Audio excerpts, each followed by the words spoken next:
Vous êtes bien sur TV Vendée et même plus précisément, vous êtes bien sur le plateau de la matinale de TV Vendée. Bienvenue à vous si vous nous rejoignez. Aujourd'hui, c'est vendredi, youpi, nous sommes le 23 juin. C'est donc la dernière de la semaine et nous avons devant nous 26 minutes pour faire le point sur l'actualité de ce début de fin de semaine en Vendée. De quoi parlons-nous aujourd'hui ?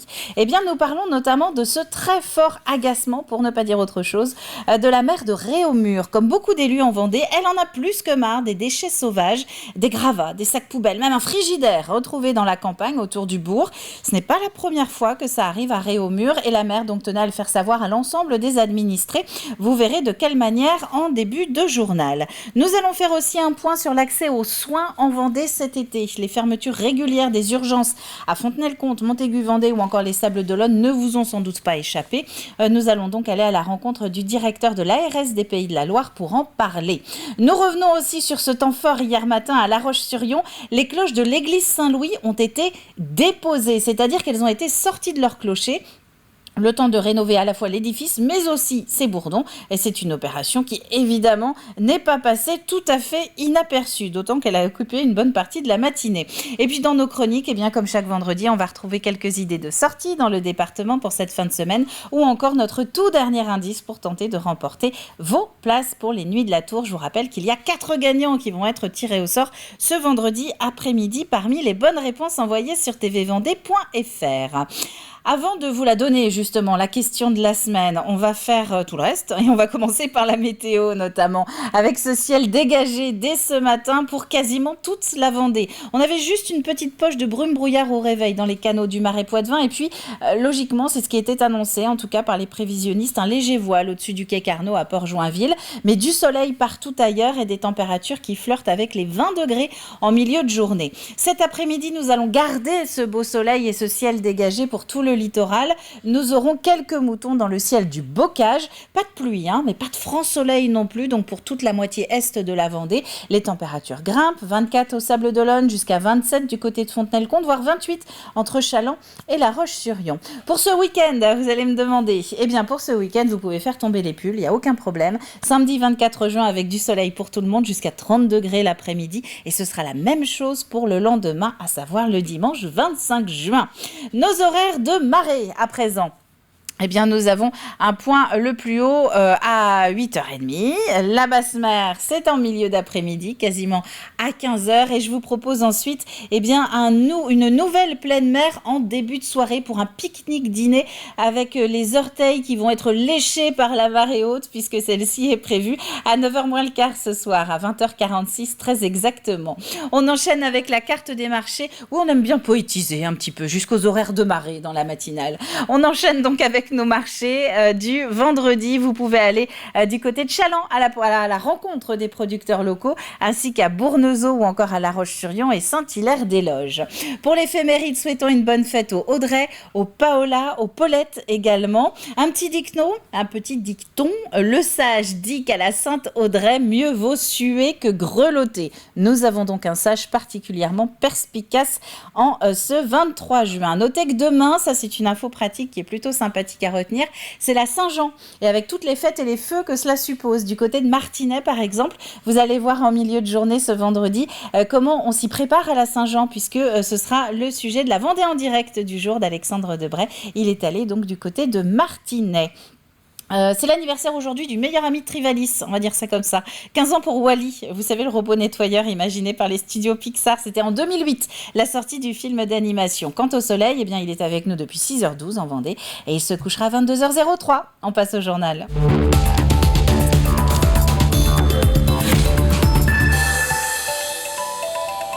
Et nous commençons avec ce ras-le-bol de maires et plus largement d'élus vendéens contre les déchets sauvages. 78 pneus en pleine campagne de Maché, une benne entière de déchets qui est remplie toutes les semaines le long des 100 km de 2x2 voies du département.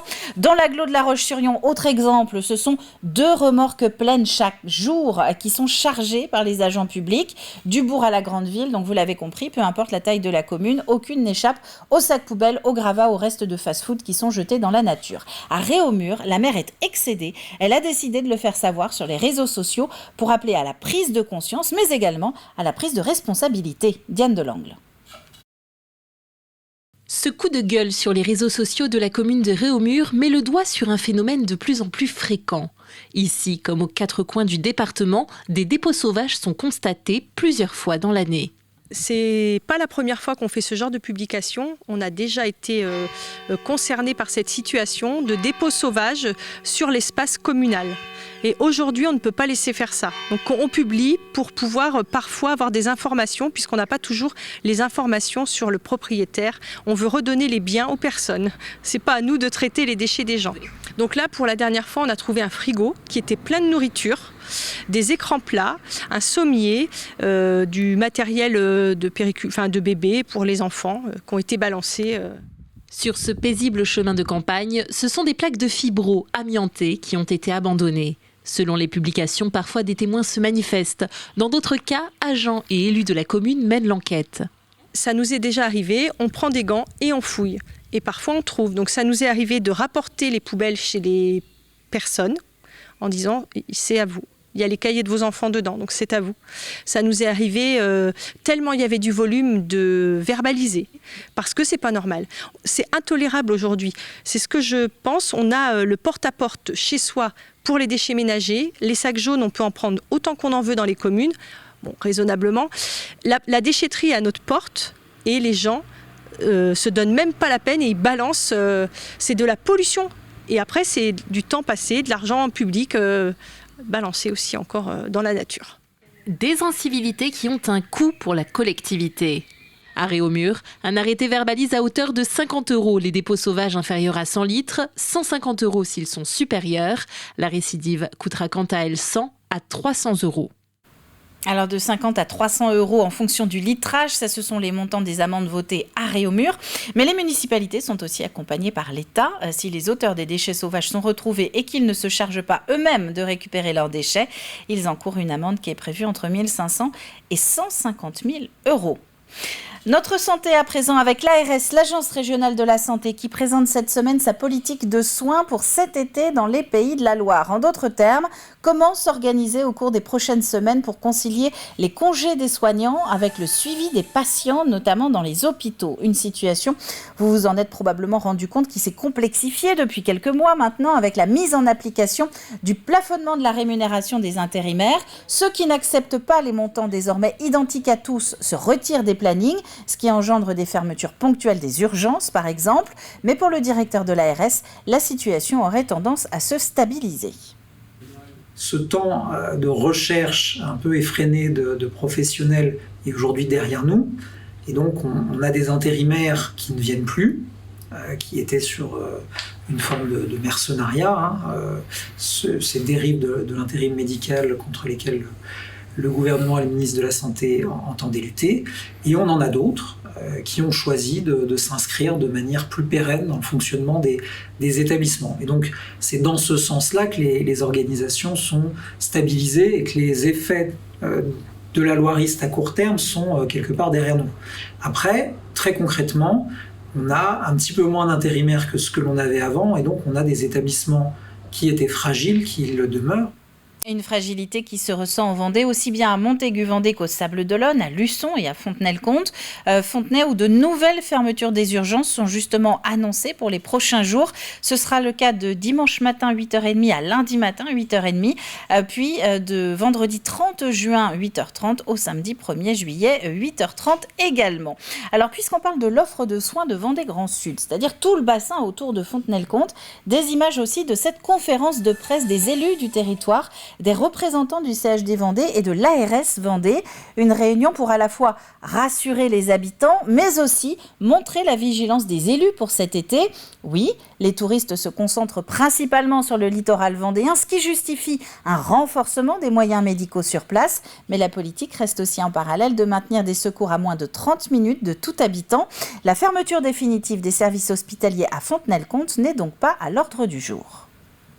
Je peux dire aujourd'hui qu'on a signé des contrats avec à la fois des obstétriciens et des anesthésistes à la maternité. Donc aujourd'hui, la maternité n'est pas remise en cause, bien au contraire, elle va continuer à se développer.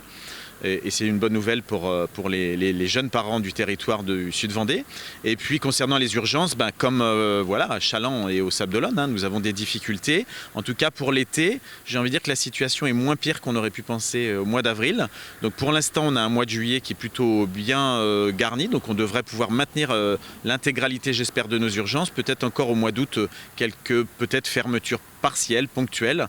Mais aujourd'hui, la situation est quand même, j'espère, sous contrôle. Au chapitre social à présent, Vista a soufflé sa première bougie. L'association vient en effet de tenir sa première assemblée générale. Pour mémoire, Vista, c'est la fusion de Passerelle à La Roche-sur-Yon et de la PSH au Sables-d'Olonne. Elle emploie 240 salariés dans le département pour accompagner toute personne qui est en difficulté sociale ou économique. Et le travail ne manque pas. De l'avis de l'ensemble des intervenants, la précarité est grandissante dans le département depuis quelques années, surtout à La Roche-sur-Yon.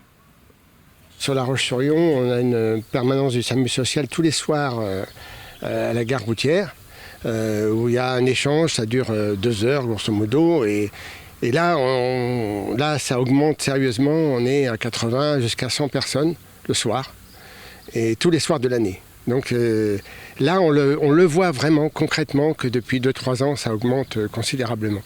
Et toutes les catégories, même des travailleurs pauvres. Des travailleurs qui ont leur emploi mais qui n'ont pas les moyens de se payer un logement qui malheureusement sont de plus en plus chers. Une petite info pratique à présent qui concerne le pays de Saint-Gilles. Les navettes Tous à la plage sont de retour. 2 liaisons pour relier les 14 communes du territoire à la mer. Une initiative renouvelée pour la 2e année consécutive après un été 2022 où 2000 personnes en ont profité. Des bus gratuits pour tous en service du lundi au vendredi pendant toutes les grandes vacances et ce pour faciliter l'accès aux plages sans avoir à prendre sa voiture. Il y a une navette sur la zone, sur le circuit nord tous les jours, une navette sur le circuit sud, donc qui font l'aller-retour, qui passent dans toutes les communes du pays de Saint-Gilles-Croix-de-Vie. Ça permet aux gens de ne pas prendre leur voiture, ça permet aux gens d'aller à la plage, mais ça permet aussi aux gens d'aller prendre le train, de venir au magasin, de venir au cinéma, de faire pas mal de choses. On s'est rendu compte qu'il y a des gens qui venaient aussi faire leurs courses et qui profitaient de cette navette pour ça. C'est aussi créer un peu de lien social pour faire en sorte que cette navette gratuite puisse être utilisée à la fois par les vacanciers, mais aussi par les habitants du pays. Et c'est un service disponible du 3 juillet au 25 août dans le pays de Saint-Gilles. La ligne nord va donc desservir la grande plage de Saint-Gilles-Croix-de-Vie et celle de Sion-sur-l'Océan. Celle du sud, la plage des Dunes 1 et là aussi la grande plage de Saint-Gilles. Un moment fort hier sur la place Napoléon à La Roche-sur-Yon. Les cloches de l'église Saint-Louis ont été retirées de leur clocher. Une dépose pour permettre aux travaux de continuer sur l'édifice mais aussi pour les restaurer. 5 cloches d'un poids allant de 400 kg à 1,5 tonnes. Une opération délicate évidemment, rare aussi, qui s'est faite en présence des campanistes qui vont prendre ensuite en charge la remise en état des bourdons. Grégoire de Châtillon. L'opération est à la fois rare et spectaculaire. La cloche, aidée d'une grue, vient de quitter le beffroi de l'église, direction le macadam. Les cloches sont montées au départ et après ils sont démontés chaque 100 ans. Ce n'est pas une opération qui arrive assez souvent, le démontage d'une cloche. Ce sont ainsi 5 cloches qui vont être déposées à terre afin d'être restaurées ou bien remplacées.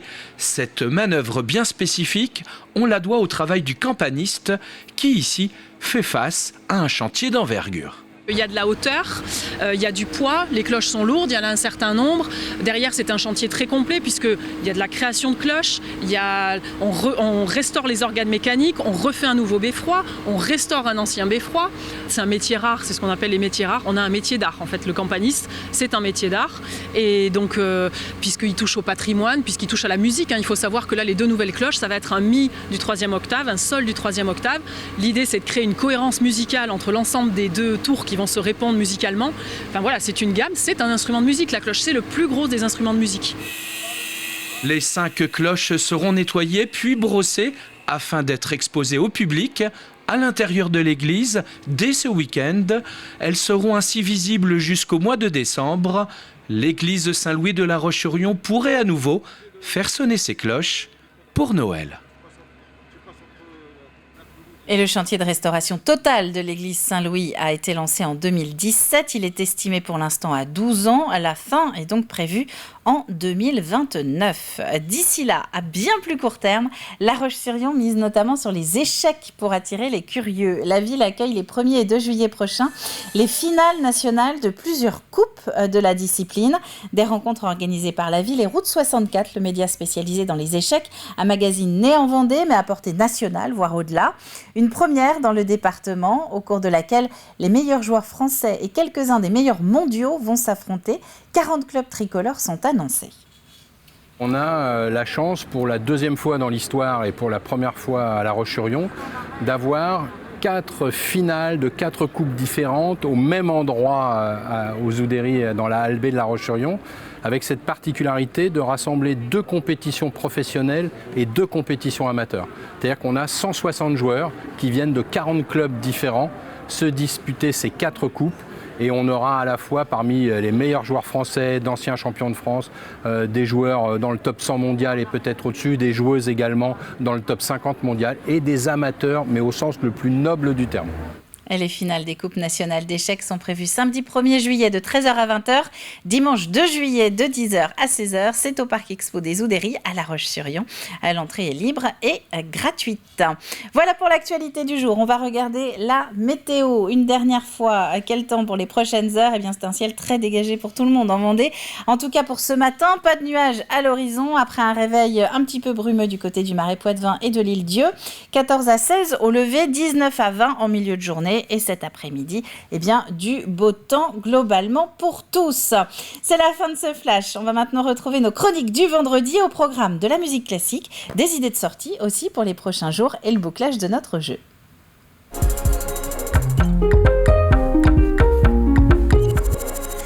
Au Sable d'Olonne, la Villa Charlotte s'apprête à accueillir son premier festival de musique classique. Une première édition sous la direction artistique de la violoniste Fanny Clamagiran. Un hommage à Charlotte Vormez, violoniste virtuose de la fin du 19e siècle, qui fut un petit peu l'âme de cette villa pendant des décennies. Regardez.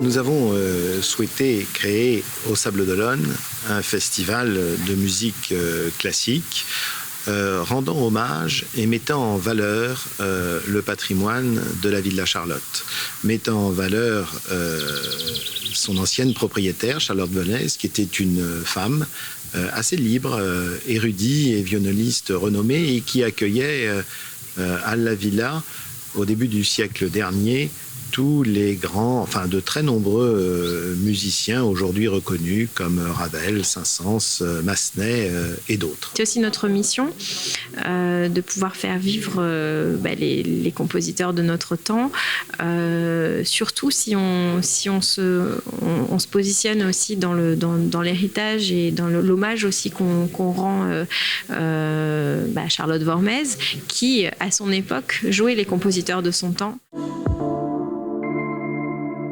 Le programme tel qu'il a été conçu est un programme où nous aurons 5 concerts. Il y a une caractéristique à laquelle Fanny Clamagiran a tenu, c'est d'organiser une masterclass avec les élèves du conservatoire, ce qui permettra de créer un lien entre le festival et puis le conservatoire qui forme beaucoup de jeunes sablés.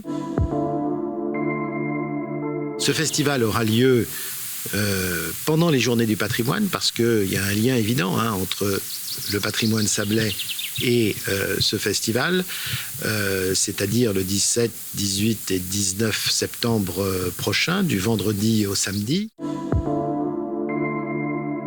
Tous les publics, connaisseurs, amateurs, moins connaisseurs, pour pouvoir vraiment échanger, partager, parce que la musique, en fait, c'est un langage, c'est juste, on exprime à travers la musique les émotions humaines que tout le monde ressent, et dire vraiment, redire que, véhiculer ce message que cette musique classique qui apparaît musique savante, en fait, est tout à fait à la portée de tout le monde. La musique classique est faussement à tort présentée comme une musique difficile. Parce qu'il faut savoir que la musique classique, à l'époque où elle était jouée, était une musique extrêmement populaire.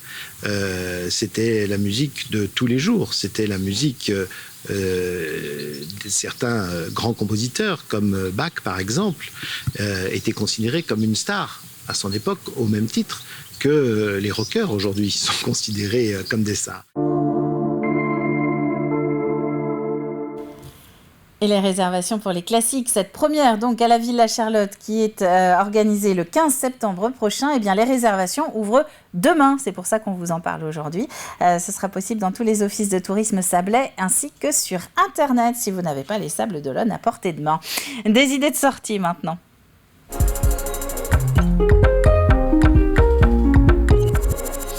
Et il est temps de découvrir la petite sélection du week-end qui a été faite par les équipes de TV Vendée. Comment occuper votre fin de semaine dans le département ? Eh bien, voici quelques idées.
Et c'est un agenda que vous allez pouvoir retrouver sur tvvendée.fr. Nous allons ouvrir le programme Télé Maison maintenant.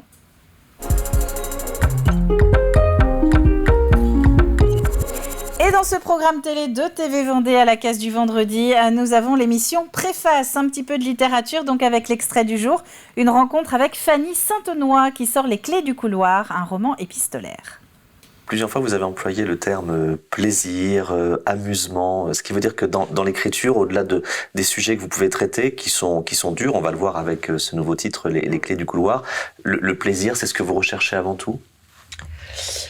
Non, je cherche d'abord à arriver au bout d'une expérience, d'un projet. Voilà. Quand on commence, j'imagine qu'il y a des gens qui savent très bien, qui vont aller là, qui vont finir comme ça et que ça va marcher et tout ça. Moi, non. Donc, le vrai premier plaisir au sens de satisfaction, c'est d'y arriver à le continuer déjà. Puis, le grand plaisir, c'est aussi de se dire, voilà, j'ai fini. Et ça tient debout à peu près, et après, on va voir comment on le retravaille. Après, comme je suis plutôt une joyeuse dans la vie, s'il peut y avoir des trucs sympathiques, amusants... On y arrive quand même. Oui, heureusement. C'est plutôt l'après qui est, en général, rigolo que l'écriture. Ce qui veut dire que l'écriture en elle-même peut parfois être une sorte de pinceau pour vous, c'est vous remettre à l'atelier. Oui, il y a plein de moments où c'est revêche, où on se dit c'est nul. Mais après, Préface à retrouver en intégralité aujourd'hui sur l'antenne de TV Vendée. Nous, on passe au jeu.